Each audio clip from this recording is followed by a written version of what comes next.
Buonasera amici di Sport Easily, siamo qui in compagnia del direttore sportivo Antonio Tosto dell'Accademia Trapani.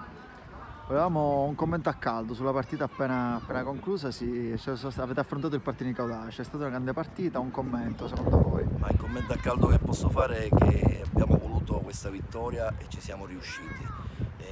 Venivamo da 3 sconfitte consecutive e sinceramente la squadra soffriva parecchio di questi risultati che avevamo fatto.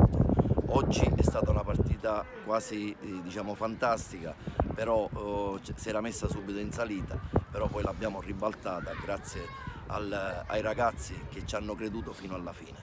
Oggi tantissimo cuore, veramente, la partita si era messa male, sbloccata grazie a un calcio di rigore perché oggi veramente c'è stato da combattere dal primo all'ultimo minuto. Secondo voi, secondo lei, vorrei sapere quanto è importante poter fare affidamento sugli uomini dalla panchina che subentrano, ad esempio il gol è venuto proprio un cambio. Questo è una cosa che noi abbiamo programmato sinceramente, perché avere in panchina persone che sono come titolari per noi è tanta cosa. E sinceramente quando il mister ha a disposizione, si gira dietro e vede che può fare affidamento di più giocatori, questo significa che stiamo programmando bene, rispetto magari a qualche anno fa che eravamo un po' a corti di giocatori.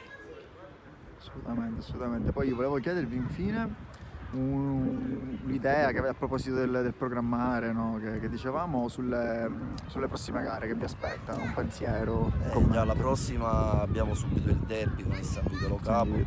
è un derby tutto trapanese, quindi non sappiamo come andrà a finire perché si tratta di un derby. Poi naturalmente abbiamo un bel po' di partite con le dirette concorrenti in casa e cercheremo di giocarcela qui.